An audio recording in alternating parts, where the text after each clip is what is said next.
देख रहे हैं अवाम के उठाए गए सवालात, हालत हाजरा पर तबसरों, तज्जियों, खबरों पर मुहित प्रोग्राम न्यूज लाइन रिदा सैफी के साथ।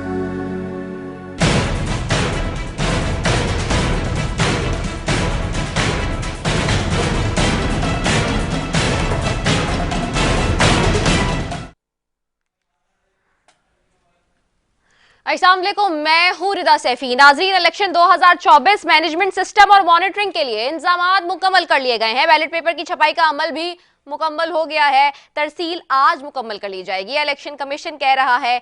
दूसरी जानिब अब जितने भी तज्जियाकार हैं उन्होंने अपने तज्जिए इस एतबार से देना शुरू कर दिए हैं कि हुकूमत में कौन सी जमात को, सियासी जमात को कितनी सीटें मिलने की तवक्को है या देने की तवक्को है, जो भी आप कह लीजिए। तो जी, नून लीग के बारे में कहा जा रहा है कि हुकूमत को लीड करेगी, 100 से 110 नशिस्तें मुतवक्के हैं। पीपल्स पार्टी के लिए कहा जा रहा है कि जी 50 से 60 सीट्स हो सकती हैं कि उनको मिल जाएं। इसी तरह से दीगर सियासी जमातों के लिए भी कहा जा रहा है। लेकिन क्या ये जो जितने भी तज्जियाकार तज्जिए कर रहे हैं अपने, वो ठीक होंगे या नहीं, ये तो इलेक्शन का रिजल्ट ही बताएगा। दूसरी जानिब बिलावल भुट्टो जरदारी साहब आज कराची में जी रैली की शक्ल में निकले और जगह जगह पे उन्होंने बात की लोगों के साथ और लोगों को एतमाद में लेने की बात की कि इलेक्शन कैंपेन कर रहे थे।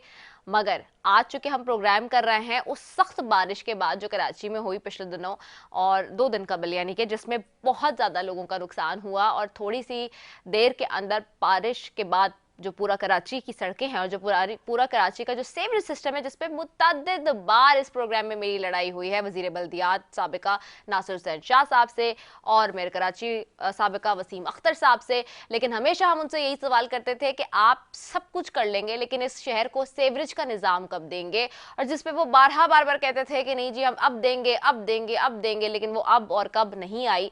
उसके बाद जो हाल हुआ है पूरे शहर का वो हम सब देख रहे हैं।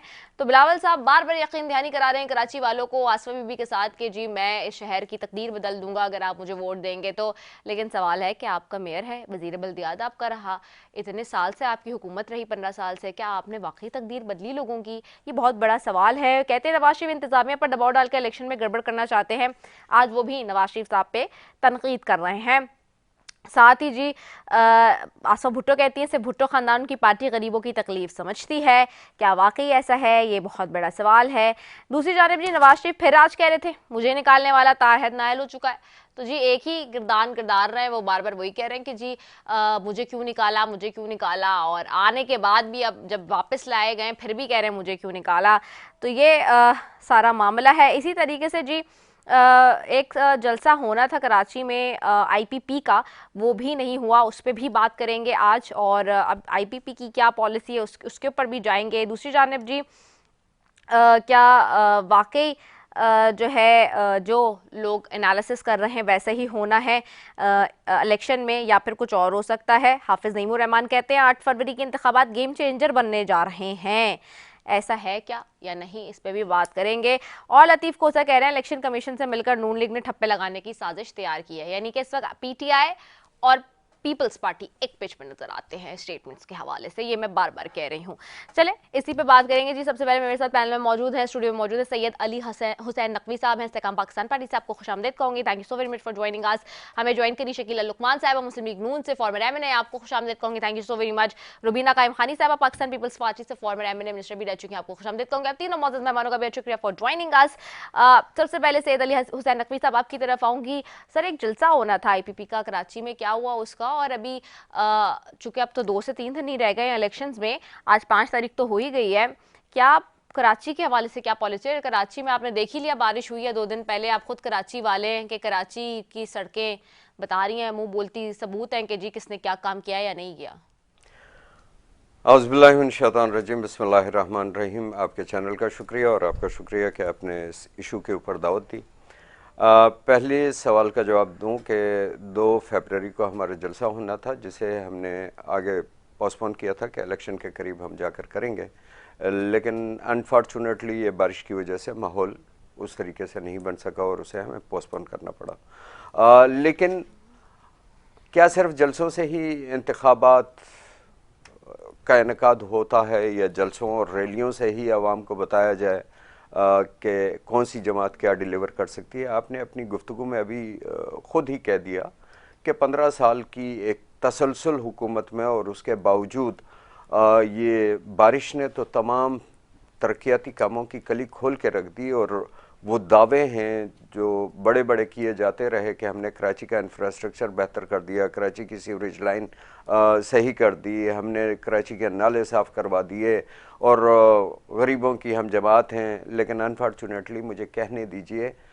कि एक हल्की सी बारिश और कराची अबतरी का शिकार और ज़बूहाली का शिकार। ये कराची का नोहा जो हम बयान करते हैं, कराची के जो हालात हैं उसके लिए बदकिस्मती से गुज़िश्ता हुकूमत में कोई आवाज़ नहीं उठाई गई। कराची का जवान बेरोज़गार, कराची में गुर्बत के हाथों लोग परेशान, बाप अपने बच्चों को कत्ल करके ख़ुदकुशी कर रहा है, ये आलम है कराची का। कराची में सिक्योरिटी की सिचुएशन आपके सामने है, कराची में स्ट्रीट क्राइम का जिन बेकाबू है, कराची में गुर्बत है, बेरोज़गारी है, नई इंडस्ट्रीज़ नहीं लग रही। तो ये 15 साल तसलसल मुझे बताइए इसकी कौन सी मुआशी पॉलिसी है। और मज़ीद इसके अलावा बताऊँ कि हम पाकिस्तान इस वक्त 223.86 अरब डॉलर का अंदरूनी और बैरूनी तौर पर मकरूज़ है। ये मेरा वो वतन जो कि 5 अरब इंसानों की कनेक्टिविटी का हब है, वो 223.86 अरब डॉलर का मकरूज़ है और 5 अरब इंसानों की कनेक्टिविटी के हब होने के बावजूद हमारी मैशियत ज़बूहाली का शिकार है। इसके लिए मुझे बताइए कि कौन ज़िम्मेदार है? क्या हम ये कहने में हक बजानिब नहीं होंगे कि माजी में ख़यानत की गई है इस मुल्क से? क्या हमारा मुल्क गरीब है? अल्लाह रब्बुल इज़्ज़त ने हर किस्म के वसाइल से इस सरज़मीन को मालामाल रखा है। जहाँ ये सरज़मीन दी है, जितनी अहम इसकी जोग्राफियाई लोकेशन है, उसके साथ साथ इतने अहम वसाइल भी हमें दिए हैं। हमारी ज़मीन मालामाल है हर किस्म की नेमतों से। अगर आप देखें तो हमारे पास माइंस एंड मिनरल्स की सूरत में, हमारे पास प्रीशियस स्टोन्स की सूरत में, ऑयल एंड गैस की सूरत में, इतने वसाइल होने के बावजूद और एक ज़रई ज़मीन होने के बावजूद हमें गंदम भी इंपोर्ट करनी पड़ती है। उसके अलावा ये शहर बिलखुसूस कराची घरों से लेकर जामशोरों तक हमारे पास विंड, इतनी बड़ी विंड कॉरिडोर है और उसके बावजूद एनर्जी क्राइसिस, बिजली के भारी भरकम बिलों ने आवाम की कमर तोड़ कर रखी है। कोई पॉलिसी नहीं बनाई गई इस मोनोपोली को ख़त्म करने के लिए, जबकि आपके पास अल्लाह रब्बुल इज़्ज़त ने एक इतनी बड़ी नेमत दी है कि ये विंड कॉरिडोर जो आपके पास मौजूद है घरों से लेकर कराची तक, उसमें हर 1500 मीटर के ऊपर एक विंड टर्बाइन लग सकती थी। कम से कम 1 मेगावाट की विंड टर्बाइन लग जाती, जो कि हमारी ना सिर्फ इस सिस्टम में पावर इनपुट देती बल्कि सरप्लस बिजली हम दूसरे सूबों को देकर वहाँ से जो पैसे हासिल होते हैं उसे कराची के इंफ्रास्ट्रक्चर के ऊपर खर्च कर सकते थे। उसके अलावा थर का जब हम नाम लेते हैं तो हमारे सामने एक अफलास और गुर्बत की कैफियत आती है, लेकिन ये गुर्बत और अफलास नहीं है। अल्लाह रब्बुल इज़्ज़त ने इतना बड़ा मैदान हमें दिया है जहाँ पर हम सोलर पावर लगा सकते हैं, बल्कि अब तो दुनिया आगे तरक्की कर चुकी है, हम कंसंट्रेटेड सोलर पावर की तरफ जा सकते हैं जिससे हम मज़ीद पावर जनरेट कर सकते हैं। फिर थर में कोल है हमारे पास, उसे पावर जनरेशन की जाती है। लेकिन क्या ये सारी चीज़ें जो हमें नज़र आ रही हैं, क्या हुक्मरानों को जो इक़्तिदार में मौजूद रहे उन्हें नज़र नहीं आ रही थी? लेकिन असल मसला यह है कि उनकी विल नहीं थी इसके ऊपर काम करने की। ठीक हो गया है। रुबीना कायम खानी साहिबा की तरफ जाऊंगी। रुबीना जी, आपको आवाज़ आ रही है?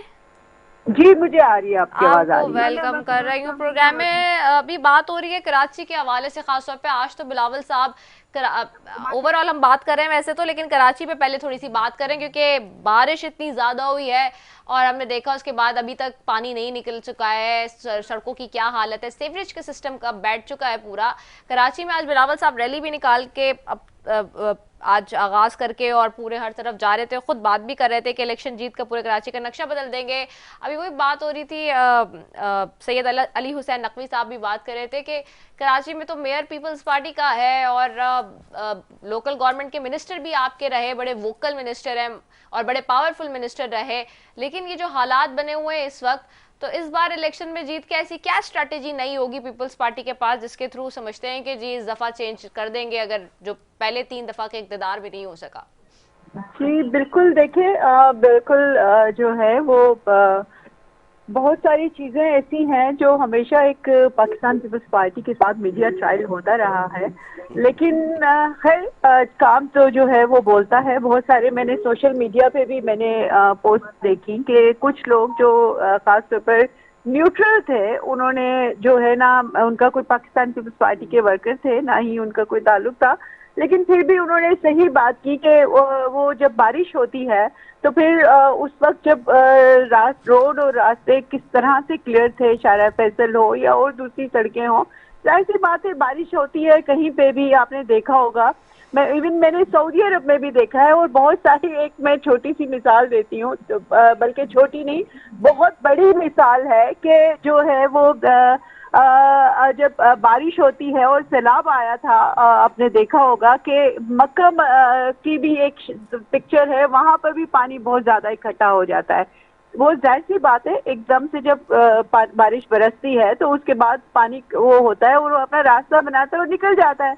लेकिन ये एक वो उस वक्त की कोई पिक्चर लेके आप कोई सोशल मीडिया पे डाल दें तो इसका मतलब ये नहीं है कि सिस्टम सही नहीं है। मैंने जिस तरह से बताया कि पाकिस्तान पीपल्स पार्टी ने कराची की नहीं बल्कि पूरे मुल्क की खिदमत की है, और जो है वो आगे भी आप देखें कि जो NICVDs हैं, जो मतलब जो हेल्थ का सिस्टम है, जो इंफ्रास्ट्रक्चर है, ब्रिजेस का तो जाल है कराची के अंदर। तो और मैं कराची मुर्तजा वहाब साहब, आपने देखा होगा कि वो किस तरह से दिन रात जो है, जब भी कोई इस तरह की जो बारिशें हो या कोई सैलाब हो तो वो खुद निकल पड़ते हैं। यहाँ पर हमने किसी दूसरे नुमाइंदों को नहीं देखा कि वो जो है वो कहीं बाहर निकले, जो है वो लेकिन पाकिस्तान पीपल्स पार्टी के वर्कर्स और नुमाइंदे वो अपने पर जिम्मेदारी समझते हैं कि जो है आवाम की जो भी मुश्किल हो उनको दूर किया जाए। हमने बिल्कुल जो आने वाले इलेक्शन में हमारी पूरी तैयारी है, जैसे हम हमेशा होमवर्क करके आते हैं, हम हमेशा जो है कोशिश करते हैं कि हमारी जो है हम लोगों को डिलीवर करें। तो ये जो है आपने देखा होगा कि चेयरमैन बिलावल भुट्टो साहब का, और अभी मैं यहाँ पे लड़काना में हूँ, हर जगह जो है वो लोगों का एक जोश है, जज्बा है पाकिस्तान पीपल्स पार्टी के लिए। और जो बेनजीर इनकम सपोर्ट प्रोग्राम है वो औरतें हैं, और हमने सिर्फ बेनजीर इनकम सपोर्ट के जरिए औरतों को ही हमने मुस्तफीद नहीं करना, हमने बात की है मजदूर की। हमने नेक्स्ट इलेक्शन के बाद जो है हम बात कर रहे हैं किसान की, हम बात कर रहे हैं बच्चों की तालीम जो है वो फ्री ऑफ कॉस्ट होने की, हम बात कर रहे हैं जो तनख्वाहदार मुलाजमीन हैं उनकी जो है तनख्वाहों को डबल करने की, हम बात कर रहे हैं 300 यूनिट बिजली मुफ्त फराहम करने की। तो हमने जो है वो हमेशा जो है एक गरीब दोस्त पार्टी है, अवाम दोस्त पार्टी है हमारी पाकिस्तान पीपल्स पार्टी की। जिस तरह से अगर मैं समझती हूँ रिदा, देखे सबसे बड़ी जो हर इंसान के लिए कीमती जान होती है। शहीद मोहतरमा बेनजीर भुट्टो ने, शहीद जुल्फ़िकार अली भुट्टो ने, पाकिस्तान पीपल्स पार्टी की लीडरशिप वाहिद लीडरशिप है जो अपनी जान देने से भी, जेलें काटने से भी और कोड़े खाने से भी जो है गुरेज नहीं करती। और हमारी यही हमेशा जो है वो कोशिश रहती है कि हम आवाम को डिलीवर करें, और हम करते रहेंगे। लोगों की तनकीद बेशक हो, लेकिन तनकीद बराए तनकीद ना हो, तनकीद बराए तामीर हो। तो ये है सारी चीजें।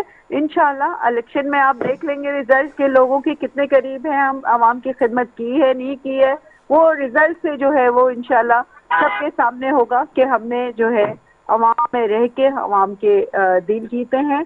हम मुल्क छोड़ के नहीं भागे हैं, हमने जो है वो जेलें काटी हैं, हमने जब सैलाब आता है तो हम उसके लोगों के दुख दर्द में हम उनके पास होते हैं। हमने 20 लाख घर दिए, जो बहुत सारे अभी मैंने देखा कि बन रहे हैं और कुछ के सर्वे हुए हैं, वो मतलब अंडर प्रोसेस हैं। और फिर अब हम 30 लाख घर चेयरमैन बिलावल भुट्टो साहब ने उसका ऐलान किया है। तो ये इस चीज का मुंह बोलता सबूत है कि एक वाहिद पार्टी है जो गरीबों की बात करती है। हमारी हमारी जंग नवाज शरीफ और इमरान खान से नहीं है, हम तो इनके मतलब लगने नहीं चाहते थे। तो वो तो हम तो अपने जो पाकिस्तान के लोगों के जो इश्यूज हैं उनको एड्रेस कर रहे हैं, हम उनके ऊपर फोकस्ड है। तो इंशाल्लाह अवाम हमें जो है वो उनके दिलों में है और वही हमें जो है वो वोट दे के ये सबूत देगी कि हमने काम किया है। अच्छा, इसमें एक बात है रुबिया जी, अब बिल्कुल आपने जो प्रोजेक्ट गिनवाए, जो बातें की, डेफिनेटली वो पीपल्स पार्टी का काम है एंड वी नो इट। इसमें जो एक सवाल मेरा था जो मैंने आगाज़ में किया था, वो बीच में उसका जवाब मैं चाहूँगी कि देखिए इस बात पे हमेशा बहस रही है लोकल गवर्नमेंट के मिनिस्टर के साथ भी हमेशा से यहाँ, और माजी में और अभी भी मेयर के साथ भी यही बात होती रही कि जो ठीक है आपने सब चीज़ों के प्रोजेक्ट दिए, लेकिन जो असल चीज़ की ज़रूरत है, जो इंटीरियर सिंध में भी मैंने जो प्रॉब्लम देखा जब फ्लड्स आए उसके बाद, और जो कराची का भी बेसिक प्रॉब्लम है, that is the problem of sewerage system. Sewerage system basic हमारे पास नहीं है, जिसकी वजह से ये एकदम से जो कंजेशन होता है, जिसकी वजह से जो सड़कें, जो नई नवेली सड़कें टूट जाती हैं, जिसकी वजह से प्रॉब्लम सारे इकट्ठे होते हैं, चाहे वो इंटीरियर हो या कराची हो, कराची से लेके आप पूरे सिंध में देख लें, ये एक बेसिक हमारे पास प्रॉब्लम है। इसके लिए क्या कोई सोल्यूशन या कोई पॉलिसी या कोई प्लान मुरतब दिया गया इस सारे किस्से में, और इस सारे आपका जो भी इस वक्त प्लान है उसमें? जी बिल्कुल, देखिए आप पहले से अगर आप कराची का अगर सिस्टम देखें तो वो सर्विस सिस्टम बहुत बेहतर हुआ है और इंटीरियर में भी इसके ऊपर काम हो रहा है, और बहुत सारी जगहों पे बेहतरी आई है कि हम हमारा जाना आना रहता है तो वो बहुत बेहतर है पहले से, जो पहले जो सर्विस सिस्टम होता था। और अब के मुकाबले में कल यहाँ पर भी लाड़काना में भी बारिश थी, लेकिन जो है अभी मुझे मैं इस वक्त आ रही हूँ, मैं रास्ते में ही हूँ और मैं देख रही हूँ कि सारी जो है वो सड़कें सूखी हुई हैं, तो इट मीन्स कि मतलब बेहतर है पहले से बहुत सारी चीज़ें, और इंशाल्लाह मजीद बेहतरी हम लेकर आएंगे। ये हमारा जो है वो हमारी फ्यूचर प्लानिंग्स में से ही है कि हम जो सीवरेज सिस्टम्स हों या इंफ्रास्ट्रक्चर के हवाले से हो, हमने जो है वो जो सैलाब के बाद भी आप देखें कि बहुत बड़ी तबाही आई है, और जो हमारी सड़कें जो हमने बनाई थी उसमें बहुत ज़्यादा जो है वो अब हम कोशिश कर रहे हैं कि दोबारा से वो बहाल हो वही सिस्टम, और दोबारा से चीज़ें जो है वो बेहतरी की तरफ हों। तो इंशाल्लाह आप देखें जब 8 फरवरी को जो है वो इलेक्शन होगा और आवाम का जो जज्बा है वो पाकिस्तान पीपल्स पार्टी का, मैं जिस घर में भी जा रही हूँ उसने वो यही कहती हैं औरतें कि हमें तो अगर किसी पार्टी ने दिया है तो वो पाकिस्तान पीपल्स पार्टी है, तो लोगों की बात हम सुनेंगे, ना कि हम अपने जो मुखालफिन जो हम पे तनकीद करते हैं हम उनकी सुने। ठीक हो गया है। मैं आपकी तरफ वापस आऊंगी अली हुसैन नकवी साहब। ये चलें, पीपल्स पार्टी ने तो अपना बता दिया, मैं चाहूंगी आईपीपी कराची से, क्योंकि वैसे तो अभी तो बारिश की वजह से जलसा नजर हो गया, लेकिन उस तरह से नहीं हो सका, लेकिन चूंकि अब आप लोग कैंडिडेट्स हैं, बहुत सारे लोग हैं कराची में और बहुत सारे प्रोमिनेंट लोग भी हैं जो पीटीआई से आए हैं, कुछ लोग किसी और जमात से आए हैं, तो अब कराची के हवाले से आप लोग की क्या पास प्लानिंग है? क्योंकि अगर कराची में लोग वोट डालने जा रहे हैं आपको, तो वो क्या सोच के वोट दें? क्योंकि ये जो सीवरेज का हम खास तौर पे बात आज मैंने की है, this is a very major point, जिसके ऊपर शायद ही कोई जो है वो इस सारे मामले पर जो है ना वो तवज्जो देता हो। देखिए, आपके सवाल की जवाब की तरफ आने से पहले मैं अपनी बहन ने मेरी गुफ्तगू की और अपने काम गिनवाए और बिलखुसूस सैलाब का जिक्र किया, और सैलाब के बाद मुझे कहने दीजिए कि बहुत सारा इमदाद तो वो था जो उताकों से बरामद हुआ। ठीक है, हर जगह कुछ इंतज़ामिया में ऐसे लोग होते हैं, हम उस बात से भी दरगुजर करते हैं, लेकिन बुनियादी तौर पे मुझे ये बताइए कि 15 साल का एक मुसलसल तसलसल के साथ आप इक़्तिदार में रहे हैं, मज़ीद कितने साल और दरकार हैं आपको इस शहर कराची का इंफ्रास्ट्रक्चर बनाने के लिए? हम बार बार ये कह रहे हैं, पिछले बरसात में आपने देखा कि डिफेंस जैसी पोश आबादी डूबी हुई थी।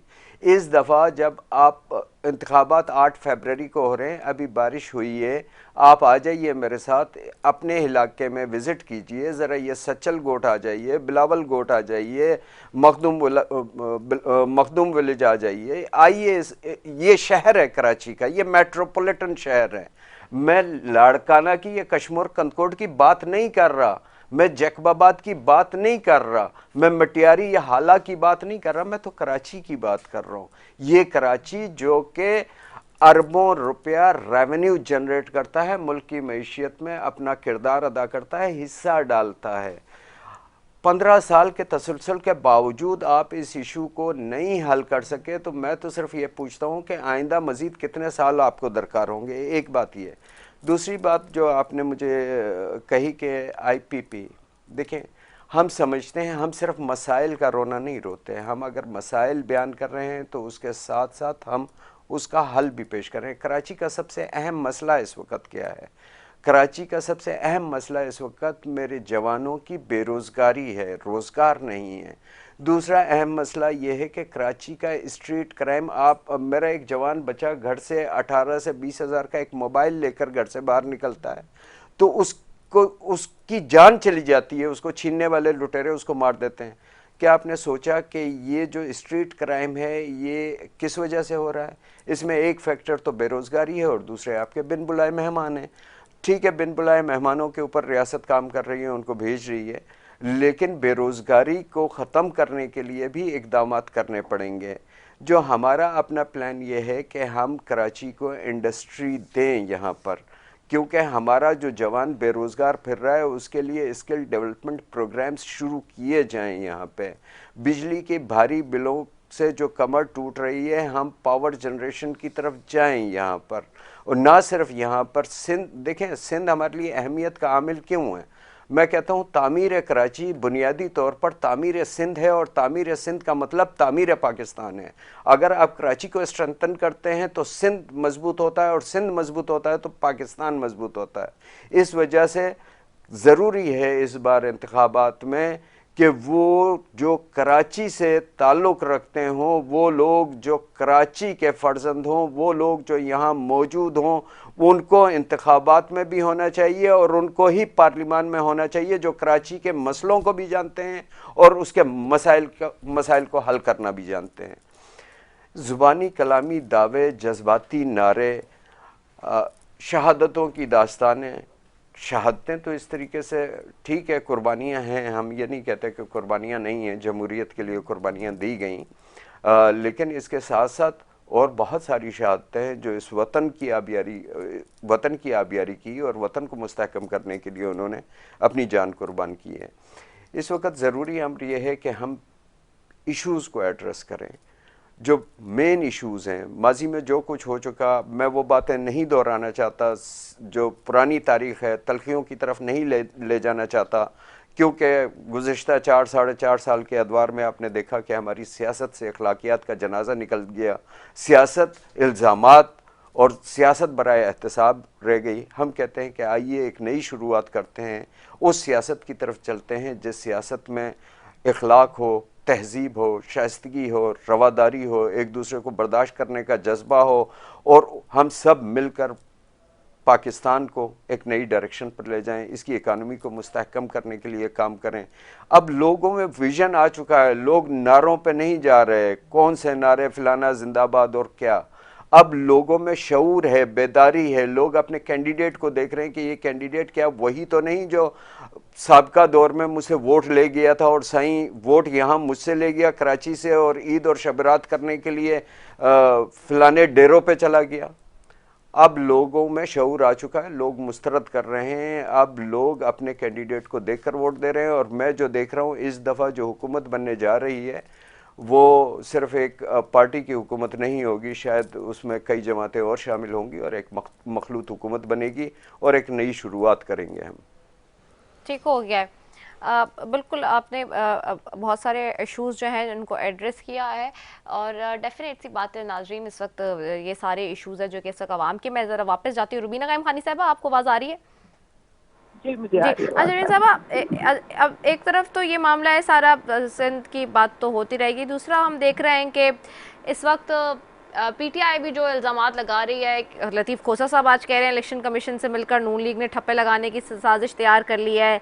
बिलावल साहब कह रहे थे कि जी जो है किस तरह से जो है वो नवाज साहब कर रहे हैं और हालात किस तरफ जा रहे हैं, तो इंतज़ामिया पर दबाव डालकर इलेक्शन में गड़बड़ करना चाहते हैं। तो ये इस वक्त सारी सियासी जमातें मुस्लिम लीग नून के हवाले से बड़ी ही वोकल और रिजर्वेशंस रखती हुई नज़र आ रही हैं। तो पीटीआई कहती है बार बार कि जी पीपल्स पार्टी को ये बातें अब नज़र आ रही हैं, जिस ज़माने में आप वज़ीर ख़ारजा बन के बैठे हुए थे उनके उस वक्त नज़र नहीं आ रही थी। देखिए, मैं रिदा ये कहूंगी कि जिस वक्त जो हालात थे हमें और आपको पता है, जो पाकिस्तान में जिस तरह के जो हालात और वाकयात हो रहे थे, और एक नॉन जो है वो एक्सपीरियंस्ड बंदे को आपने जो एक सिलेक्टेड बंदे को जो है वो वजीर आजम बना दिया था। 2018 का भी इलेक्शन हम सबके सामने है कि जो आरटीएस बैठ गया था और वो सारा सिस्टम जो है वो एक रिगिंग का था। और जिस तरह से लाडले को, जिस तरह से इमरान खान को हम कहते आ रहे हैं, सबने कहा है कि मुसल्लत किया गया, और उनके स्टेटमेंट सुबह क्या होते थे, शाम में क्या होते थे। तो ये सारी चीजें जो है वो अब जब उसके बाद जब हालात बिल्कुल खराब हो गए, इकॉनमी आपकी खराब हो रही थी, तो उसमें जाहिर सी बात है। देखिए, पाकिस्तान पीपल्स पार्टी ने, आपको याद होगा कि शहीद मोहतरमा बेनजीर भुट्टो ने भी, हम नारे नहीं लगाते, हम हकीकी करते हैं। हम नारे तो जाहिर सी बात है, एक वाहिद जमात यही है कि जो अपने आप को प्रूव करती है और अपने आप को बताती है, तभी हमारे पास नारे भी आते हैं। तो जो है वो शहीद मोहतरमा बेनजीर भुट्टो के दौर में एक सीओडी हुआ, उस वक्त भी हमने इवन हालांकि नवाज शरीफ साहब के जो जितनी भी हमारे पर केसेस थे, वो सब इंतकामी सियासी इंतकाम के जो है वो केसेस थे पाकिस्तान पीपल्स पार्टी की लीडरशिप के ऊपर, लेकिन हमने फिर भी सीओडी साइन किया।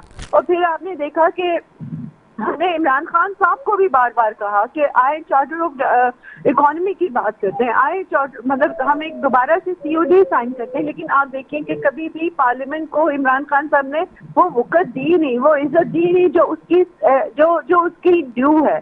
तो मैं ये कहूंगी कि आप उस वक्त जब 16 माह की जो है वो हुकूमत हमारे पास आती है, तो हम, जाहिर सी बात है, हमने ये पहले ही कहा हुआ है कि अभी जिस तरह से मेरे भाई ने कहा कि कोalition जमात बनेगी, कि हुकूमत बने, जमातों की हुकूमत बनेगी, हमने ये पहले ही कहा हुआ है कि एक कोई भी जमात जो है वो सोलो फ्लाइट नहीं कह सकती। इस मुल्क के मसाइल अब इस पर इतने भर गए हैं, एक डिक्टेटरशिप का, एक 32 साल जो है वो डिक्टेटरशिप जो है इस मुल्क में रही है। तो आप ये खुद सोचें कि जिस मुल्क में जो जमहूरियत ना हो इतने अरसे तक, तो वो कैसे भी तरक्की करेगा। और उसमें अब यही हल निकलता है कि तमाम जो भी सियासी पार्टीज हैं, जो जमहूरी पार्टीज हैं, जो जमहूरियत पे बिलीव रखती हैं, उनको जो है इकट्ठा होना पड़ेगा, ऑन बोर्ड होना पड़ेगा। और उसी में 16 अगर आप as a foreign minister chairman Bilawal Bhutto साहब की अगर परफॉर्मेंस देखते हैं, तो उन्होंने तो अपने आप को मनवाया। इतना बड़ा डिजास्टर था पूरे मुल्क में सैलाब का, लेकिन वो 20 लाख घर के लिए जो असिस्टेंस लेकर आए, जो उन्होंने एक माली मदद जो है वो एज अ फॉरेन मिनिस्टर जो है वो अपने आप को मनवाया। तमाम अपने आप मुल्कों में उनकी तारीफ हुई है। खुद शहबाज शरीफ ने जो है उनकी तारीफ की है कि जो है एज अ फॉरेन मिनिस्टर जो है चेयरमैन बिलावल भुट्टो साहब ने ये प्रूव किया है कि वो कितने अहल हैं। तो ये सारी चीजें हैं कि देखिए, किसी जमात के साथ बैठना नहीं बैठना, हमारा कोई उनके साथ इश्क माश्क का नहीं होता। हमारी तो ये होता है, हमारा इश्क जो है वो अवाम के साथ होता है, और उनके लिए जो है हम किसी से भी जो है हाथ मिलाते हैं। जो हमारी जो अपोनेंट सियासी जमातें होती हैं, मसाइल के हल के लिए हम उनके साथ बैठते हैं, ना कि जो है वो उनसे हमारी अपनी वो कोई दोस्तियां हो। हमने जो है हम ये इस चीज को अच्छी तरह समझते हैं कि मुल्की मसाइल का जो हल है वो तमाम सियासी जमातों के पास है, और उनको इकट्ठा होना पड़ेगा। जो भी इश्यूज हैं, लॉ एंड ऑर्डर की सिचुएशन हो, वो इकोनॉमी की हो, और कोई भी इश्यूज हो पाकिस्तान के, उसमें तमाम जमातों को ऑन बोर्ड रख के मुल्की मसाइल का, और तमाम स्टेक होल्डर्स को, सिर्फ सियासी जमातें नहीं, जितने भी इसमें रेलिवेंट स्टेक होल्डर्स हैं, उनको इकट्ठा होके जो है इस मुल्क के मसाइल का हल निकालना होगा। अच्छा, हाँ ठीक है। शकीरा लुकमान साहब, आपको आवाज आ रही है मेरी? जी जी आ रही है। अच्छा शकीरा जी, एक तो आपने थोड़ा लेट ज्वाइन किया है हमें, लेकिन मैं आपके पास आ जाऊं जरा सा। मुझे ये बताएं कि अब इस वक्त जो सूरत हाल है, इसमें पीटीआई भी इल्जाम लगा रही है नून लीग पे। आज लतीफ खोसा साहब कह रहे हैं इलेक्शन कमीशन से मिलकर नून लीग ने ठप्पे लगाने की साजिश तैयार की हुई है। बिलावल साहब कह रहे हैं नवाज शरीफ साहब इंतजामिया पर दबाव डालकर इलेक्शन में गड़बड़ करना चाहते हैं। ये सब लोग आपकी तरफ क्यों सारी तोपें चली गई हैं इस वक्त? बिस्मिल्लाहिर्रहमानिर्रहीम। देखें, ऐसी कोई बात नहीं है, बस ये लोग जो है ना, ये हारे हुए लोग हैं जो इस तरह की बातें कर रहे हैं। मैं तो फिर यही कहूँगी कि जब अभी इलेक्शन जो हैं वो हुए नहीं हैं, हमारे ऊपर इल्जामात लगाए जा रहे हैं। किस बात के इल्जामात लगा रहे हैं? देखिए, यहाँ पे पंजाब में बिलावल भुट्टो का मुकाबला हमारे अता तारड़ के साथ है। आपको याद है कि जब अता तारड़ साहब कौन है? बिलावल साहब चेयरमैन है एक पार्टी के। जी मैंने बिलावल भुट्टो पंजाब में इलेक्शन लड़ रहे हैं ना 127 पे के ऊपर, मैं उसकी बात कर रही हूँ 127 पे। मैं उसी की बात कर रही हूँ। मैंने कहा आप ऐसे कह रही हैं जैसे कि पता नहीं बिलावल साहब क्या है, मतलब बिलावल साहब एक चेयरमैन है पार्टी के, अता तारड़ साहब एक सूबाई। बात सुन लेना, आप मेरी बात तो सुन लेना। मैं ये कह रही हूँ कि जब वहाँ पे आप तमाशा देखिए, एक ड्रामा रचाया जाता है। पहले जिस तरह जब शाइस्ता परवेज मलिक परवेज की वहाँ उनकी डेथ होने के बाद शाइस्ता परवेज मलिक खड़ी हुई थी, उस वक्त भी एक ड्रामा रचाया गया, उसके अंदर हमारे पीछे लगा के मास्क लगा के और पैसे दिए जा रहे हैं, और इन्होंने ये गलत ड्रामा रचाया था।